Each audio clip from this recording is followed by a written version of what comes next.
CM योगी का बहराइच दौरा, 136 परिवारों को भूमि के पट्टों का किया वितरण। बोले सेम रहना गांव कॉलोनी के अनुरूप विकसित होगा। भरतपुर का किया नामकरण।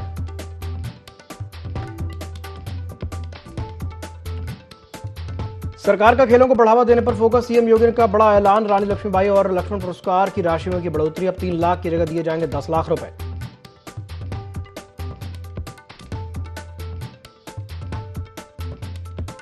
सीएम योगी आदित्यनाथ की गोरखपुर को बड़ी सौगात। मदन मोहन मालवीय प्रौद्योगिकी विश्वविद्यालय में किया छात्रावास निर्माण का भूमि पूजन। साइबर फॉरेंसिक्स रिसर्च सेंटर का भी किया उद्घाटन।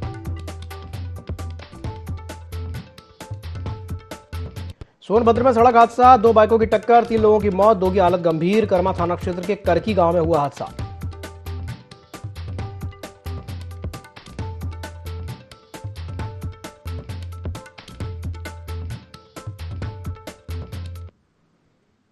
नमस्कार, ND24 में आप सभी का स्वागत है। मैं हूं आपके साथ दिव्यांशु जोशी। तो पहली खबर है गोरखपुर से, जहां छात्रावास का भूमि पूजन और शिलान्यास किया गया है।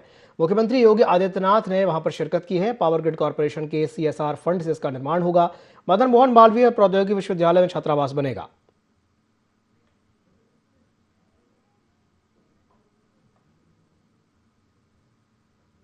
CSR से एक अच्छी राशि दी है, जिसमें जो भी पेशेंट आएगा उनके अटेंडेंट के लिए रहने की व्यवस्था और पार्किंग के लिए एक बेहतरीन केंद्र एम्स गोरखपुर में निर्माणाधीन है। ऐसे ही मेडिकल कॉलेजेस में कहीं मरीज के अटेंडेंट के लिए, कहीं पर CT स्कैन मशीन, कहीं MRI मशीन। वाराणसी के कैंसर इंस्टीट्यूट में उन्होंने कैंसर के उपचार के लिए, रेडिएशन के लिए जो अत्याधुनिक मशीन उपलब्ध होती है, वह भी पावर ग्रिड ने वहां पर उपलब्ध करवाई थी। और मुझे बताते हुए प्रसन्नता है कि जब वह इंस्टीट्यूट प्रधानमंत्री जी ने खोला था तो उस समय एक लीनियर एक्सीलरेटर उनके पास था। पेशेंट की संख्या ज्यादा थी, वेटिंग बहुत ज्यादा था। मैंने एक बार टाटा इंस्टीट्यूट से इसके बारे में चर्चा की थी। उन्होंने अपनी लाचारगी व्यक्त की कि हमारे पास एक ही मशीन है।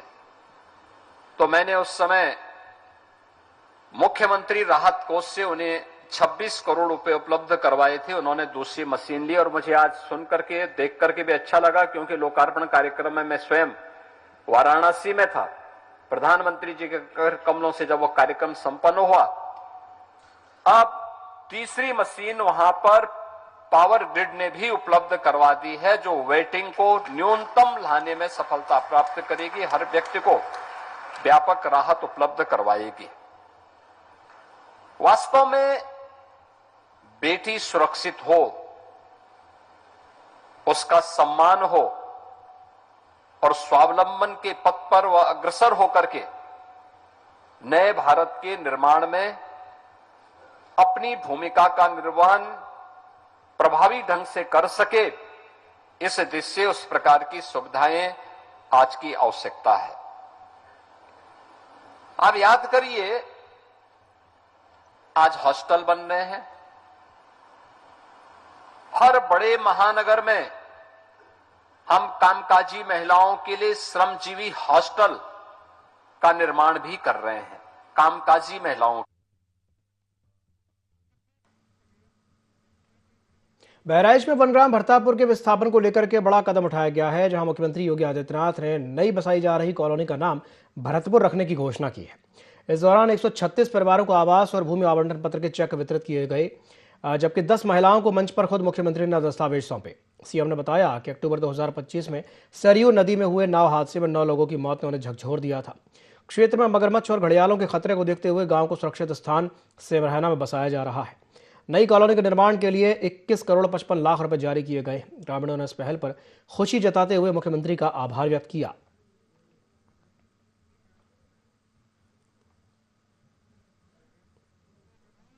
बन रही है, इस नई कॉलोनी का नाम भी भरतपुर ही रखना। भरतापुर से अब भरतपुर इसका नाम ही रखना।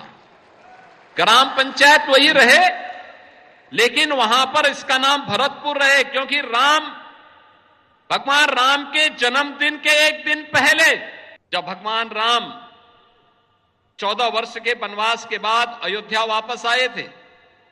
उस समय अयोध्या का शासन भरत जी संभाल रहे थे और उन्होंने कैसे भाई से भाई के बीच में प्रेम कैसे होना चाहिए इसका उदाहरण प्रस्तुत किया था। इनके ग्राम पंचायत जहां से नदी की धारा में इनकी पूरी जमीन कट गई, जहां जलीय मगरमच्छ भी थे, जंगली अजगर भी थे, जहरीले सांप भी थे, जंगल के हाथी भी थे, तेंदुए थे, बाघ थे, तमाम हिंसक जानवरों के बीच में इन 500 लोगों के लिए रहने के लिए मजबूर होना पड़ा था।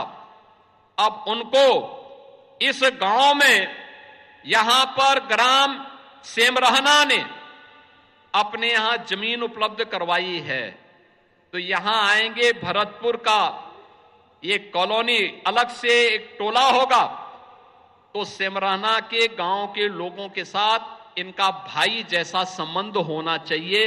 भाई जैसा संबंध जैसे राम और भरत के बीच में रहा, उस संबंध को निर्वहन करने के लिए इस नई कॉलोनी का नाम भी भरतपुर ही रखा जाना चाहिए।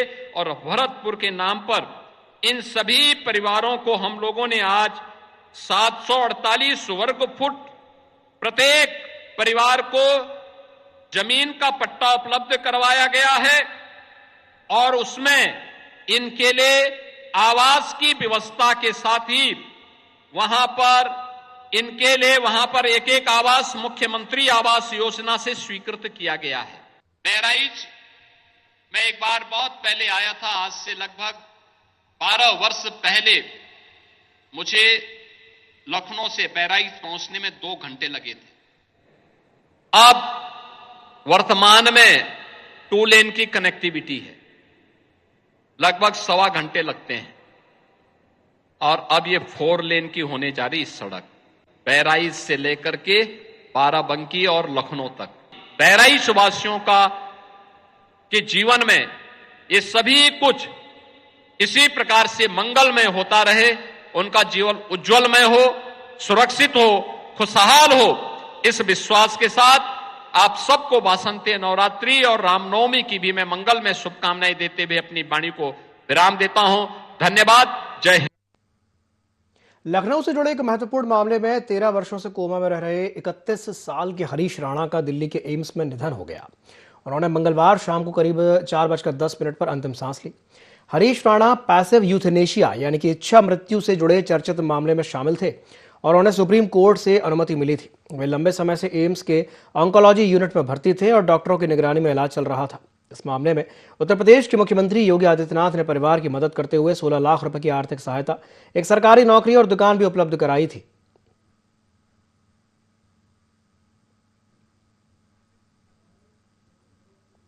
दिल्ली एम्स में 13 साल से कोमा में रहे हरीश राणा का 31 वर्ष की आयु में निधन हो गया है। आपको बता दें, सुप्रीम कोर्ट ने इच्छा मृत्यु के अनुसार की अनुमति दे दी थी। अगर देख लिया जाए तो 31 वर्ष की आयु में मंगलवार को हरीश राणा का निधन हो गया था और आज उनका गाजियाबाद में अंतिम संस्कार किया जाएगा, जिसको देखते हुए कि मुख्यमंत्री योगी आदित्यनाथ भी उसके साथ खड़े हुए थे। आर्थिक मदद की थी सीएम योगी आदित्यनाथ ने।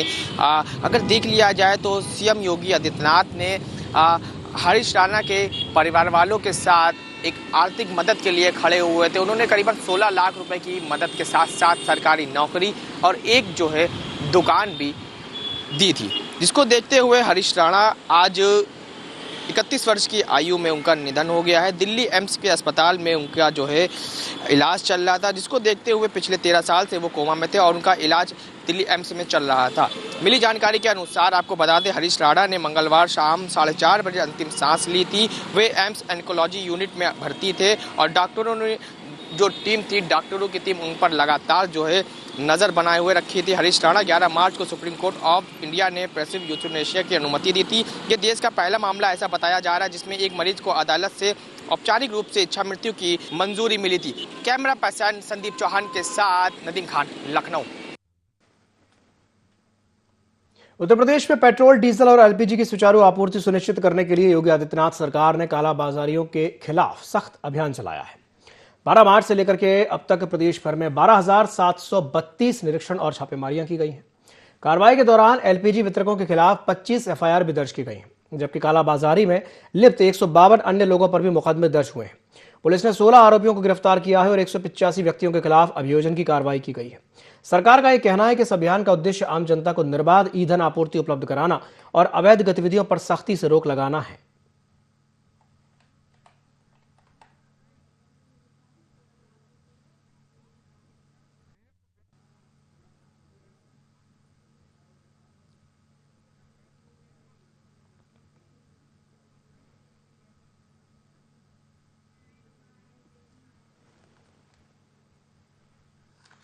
बड़ी खबर सोनभद्र से, जहां एक पति ने पत्नी की हत्या कर दी। देर रात फोन चलाने को लेकर के विवाद हो गया था। पति ने पत्नी के सिर पर लोहे की रॉड से वार कर दिया। अस्पताल में इलाज के दौरान महिला की मौत हो गई।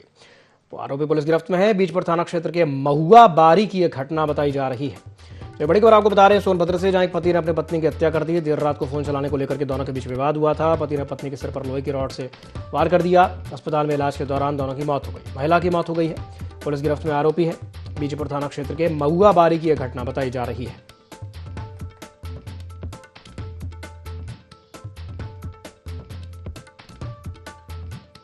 तो एक खबर आपको बता रहे हैं सोनभद्र से, जहां एक पति ने अपनी ही पत्नी की हत्या कर दी। देर रात को फोन चलाने को लेकर के दोनों के बीच विवाद हुआ था।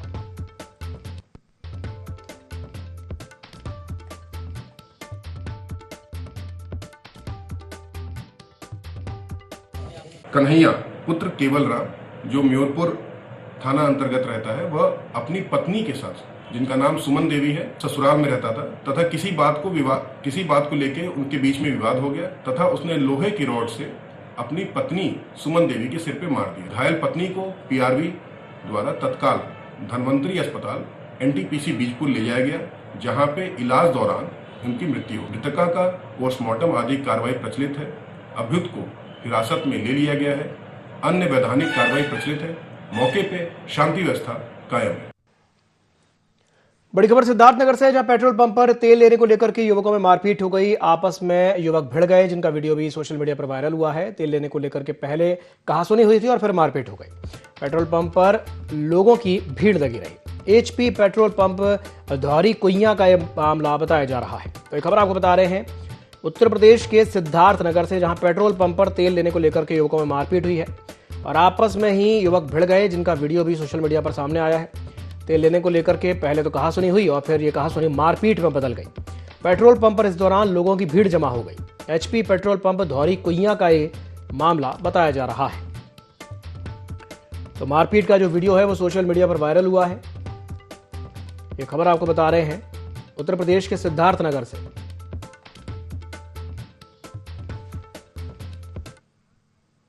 मुख्यमंत्री योगी आदित्यनाथ ने बड़ा ऐलान किया है। रानी लक्ष्मीबाई पुरस्कार और लक्ष्मण पुरस्कार की राशि में बढ़ोतरी कर दी गई है और अब 3 लाख के बजाय 10 लाख रुपए दिए जाएंगे। खिलाड़ियों और प्रतिभाओं को प्रोत्साहन मिलेगा। सरकार ने खेल और उत्कृष्ट प्रदर्शन को बढ़ावा देने की दिशा में एक कदम उठाया है। तो सीएम योगी आदित्यनाथ का खेलों को बढ़ावा देने पर फोकस है। सीएम योगी ने बड़ा ऐलान कर दिया है। रानी लक्ष्मीबाई और लक्ष्मण पुरस्कार की राशि में बढ़ोतरी की गई है। अब 3 लाख रुपए की जगह अब 10 लाख रुपए दिए जाएंगे।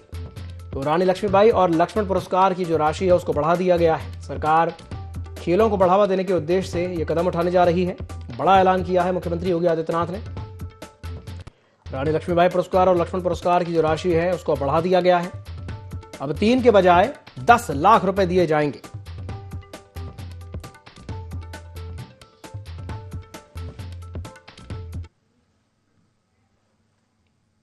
खबर सोनभद्र से, जहां पर 2 बाइक की जोरदार टक्कर हो गई। हादसे में 3 लोगों की मौत हुई है और दो लोगों की हालत गंभीर है। घायलों को अस्पताल में भर्ती कराया गया है। पुलिस मृतकों की शिनाख्त करने में जुटी है। कर्मा थाना क्षेत्र के करकी गांव की यह घटना बताई जा रही है। तो एक खबर आपको बता रहे सोनभद्र से, जहां पर सड़क हादसा हो गया। 2 बाइक की टक्कर हो गई। 3 लोगों की तो मौत भी हो गई है और 2 लोगों की हालत गंभीर है। कर्मा थाना क्षेत्र के करकी गांव में यह हादसा देखने को मिला है।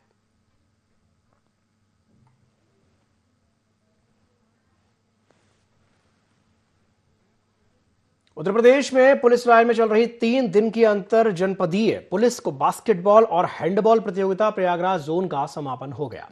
बांदा के पुलिस उप महानिरीक्षक चित्रकूट धाम परिक्षेत्र के द्वारा खिलाड़ियों को पुरस्कार वितरण किया गया। तो वही प्रतियोगिता में पुरुष टीम बास्केटबॉल की विजेता जनपद बांदा रही। और प्रतापगढ़ उप विजेता रही। साथ ही हैंडबॉल में जनपद प्रयागराज ने जीत हासिल की और बांदा उप विजेता रही। महिला टीम हैंडबॉल में जनपद प्रतापगढ़ में प्रतियोगिता जीती और बांदा उप विजेता रही।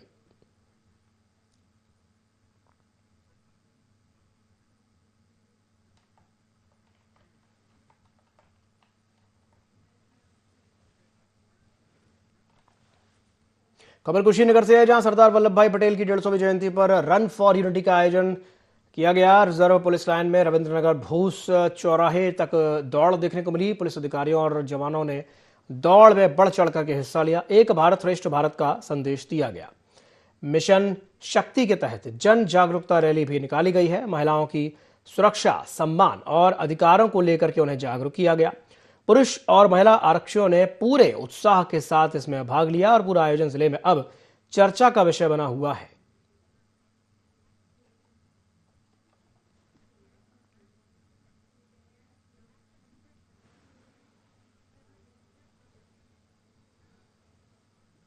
अगली खबर भदोही से है, जहां एसपी अभिनव त्यागी ने सुरियामा थाने का आकस्मिक निरीक्षण किया है। निरीक्षण के दौरान लंबित विवेचनाओं की समीक्षा की गई है।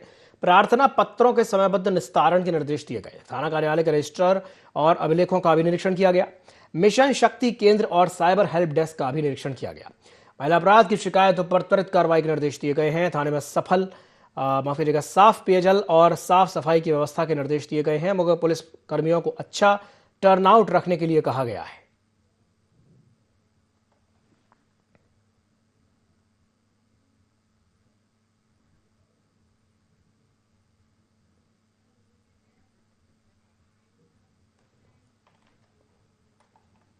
खबर लखनऊ से है, जहां OSINT पर विशेष प्रशिक्षण कार्यक्रम देखने को मिला। रिजर्व पुलिस लाइंस में एक दिवसीय वर्कशॉप का आयोजन किया गया, जहां साइबर टीम को डिजिटल फुटप्रिंट ट्रैक करने की ट्रेनिंग दी गई। APOS और नेट ग्रिड जैसे आधुनिक टूल्स की भी जानकारी दी गई। साथ ही 100 से ज्यादा पुलिस कर्मियों ने इस प्रशिक्षण में हिस्सा लिया। 2023 बैच के उपनिरीक्षक और साइबर हेल्प डेस्क प्रभारी इसमें शामिल हुए। सोशल मीडिया से साक्ष्य जुटाने की तकनीक उनको सिखाई गई है। स्मार्ट पुलिसिंग को बढ़ावा देने की पहल यहां पर देखने को मिली है और इस दिशा में एक बड़ा कदम इसे माना जा रहा है।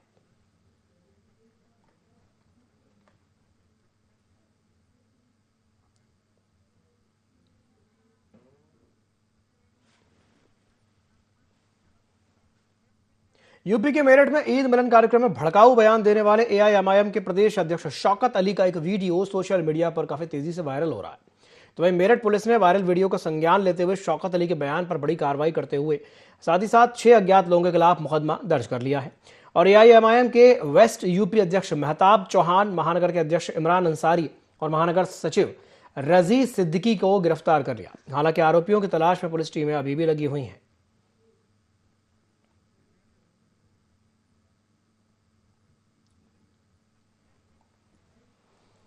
सोशल मीडिया पर एक वीडियो वायरल हो रहा है, जिसमें एक व्यक्ति शौकत अली, जिसके द्वारा बगैर परमिशन के कार्यक्रम में भड़काऊ भाषण दिया जा रहा है। इस संबंध में थाना लोहिया नगर मेरठ में सुसंगत धाराओं में 6 नामजद और कुछ अज्ञात व्यक्तियों के विरुद्ध मुकदमा पंजीकृत किया गया है। कुल 3 लोग हिरासत में हैं। अन्य अभियुक्तों की गिरफ्तारी का भी प्रयास किया जा रहा है। टीमों का गठन किया जा चुका है। अग्रिम वैधानिक कार्रवाई की जाए। बड़ी खबर बिजनौर से, जहां संदिग्ध परिस्थितियों में बुजुर्ग दंपति की मौत हो गई है। परिजनों ने हत्या की आशंका जताई है। मौत की खबर से अब परिवार में कोहराम मच गया है। रो रो कर परिजनों का बुरा हाल है। पुलिस ने दोनों शव पोस्टमार्टम के लिए भिजवा दिए हैं। ASP देहात ने पुलिस बल के साथ मौका मुआयना किया। कोतवाली देहात पुलिस मामले की जांच में जुटी है। कोतवाली देहात थाना क्षेत्र के मसूरी गांव का यह मामला बताया जा रहा है। तो यूपी के बिजनौर से बड़ी खबर आपको बता रहे हैं, जहां संदिग्ध परिस्थितियों में बुजुर्ग दंपति की मौत हो गई। उनके परिजनों ने उनकी हत्या की आशंका जताई है। मौत की खबर से परिवार में कोहराम मच गया। रो रो कर परिजनों का बुरा हाल है। पुलिस ने दोनों ही शव पोस्टमार्टम के लिए भिजवा दिए हैं। ASP देहात ने पुलिस बल के साथ मौके का मुआयना किया। कोतवाली देहात पुलिस फिलहाल मामले की जांच पड़ताल में जुटी है। कोतवाली देहात थाना क्षेत्र के मसूरी गांव का यह मामला बताया जा रहा है।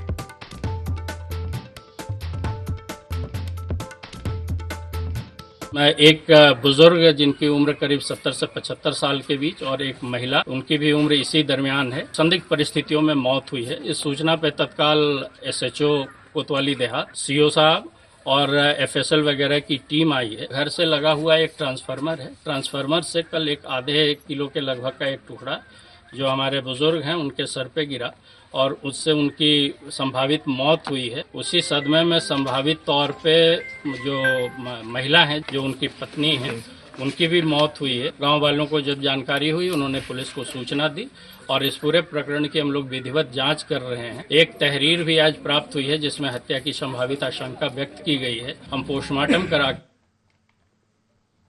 बड़ी खबर रायबरेली से, जहां एक दबंग युवक का तमंचा लहराते वीडियो वायरल हुआ है। वीडियो में गाली गलौज और जान से मारने की धमकी देते हुए युवक दिखाई दे रहा है। युवती के साथ मारपीट करता हुआ भी आरोपी नजर आया है। आरोपी की पहचान हिमांशु पांडे के रूप में हुई है। सरेनी थाना क्षेत्र के छिवलहा गांव का ये आरोपी बताया जा रहा है। वीडियो वायरल होने के बाद इलाके में हड़कंप मच गया। हालांकि IND24 इस वायरल वीडियो की सत्यता की पुष्टि नहीं करता। बड़ी खबर आपको बता रहे हैं रायबरेली से, जहां एक दबंग युवक का तमंचा लहराते हुए वीडियो सामने आया है। वीडियो में गाली गलौज और जान से मारने की धमकी देते हुए नजर आ रहा है।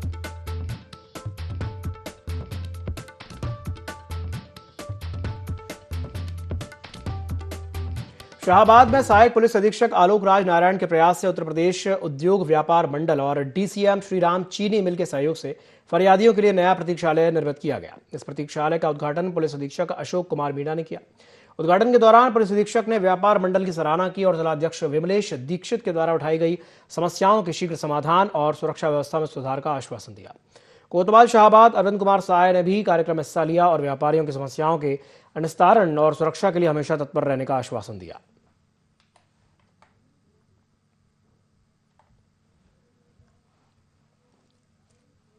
आज भी इस नेक काम में जो यहाँ का व्यापार मंडल है, साथ ही साथ जो चीनी मिल के पदाधिकारी हैं, उन लोगों के द्वारा सहयोग प्रदान किया गया और उसी का आज ये उद्घाटन किया गया है। जैसा कि अभी आपने कहा कि व्यापारियों की जो सुरक्षा है वो सर्वोपरि रहनी चाहिए और बिल्कुल सही बात है। माननीय मुख्यमंत्री जी का भी लगातार हम लोगों को दिशा निर्देश मिलते हैं और आप सभी लोगों के साथ लगातार संवाद भी रहता है। महीने में एक बार व्यापार मंडल के साथ वार्ता भी होती है और किसी भी तरह की आपकी जो समस्याएं हैं उनको हमेशा सर्वोपरि रखते हुए उनका शीघ्र उसका निस्तारण करवाया भी जाता है। और डेफिनेटली हमारा जो पुलिस बल है वो आपने भी देखा होगा कि पिछले 9 सालों से जिस तरीके से काम कर रहा है, तो जो अपराधी हैं उनके अंदर भय व्याप्त हुआ है और सही में जो आम आदमी है और जो व्यापारी है उसको एक बल मिला है। उत्तर प्रदेश के शाहजहांपुर जिले की भटपुरा रसूलपुर पंचायत में आयोजित बैठक में ग्राम प्रधान अनिल कुमार गुप्ता ने विकास का रिपोर्ट कार्ड पेश किया और पंचायत की उपलब्धियों का जिक्र किया। इस बैठक में ग्रामवासियों ने भाग लेकर गांव के भविष्य के लिए एक नई दिशा तय की। ग्राम प्रधान ने बताया कि पंचायत हर साल 4 बैठकें आयोजित करती है जिसमें विकास कार्यों और समस्याओं पर चर्चा की जाती है। इस बैठक में पिछले 5 वर्षों में किए गए 100 विकास कार्यों का ब्यौरा सार्वजनिक रूप में प्रस्तुत किया गया, जिससे ग्रामीणों ने सराहा। आने वाले कार्यों के लिए एक विशेष बुकलेट तैयार की गई है जिसे खुली बैठक में प्रदर्शित किया गया। ग्रामवासियों ने इस बात पर जोर दिया कि अगर विकास इसी गति से चलता रहा तो अगले 100 कार्य पूरे कर पंचायत देश की नंबर 1 ग्राम पंचायत बनने का सपना साकार कर सकती है।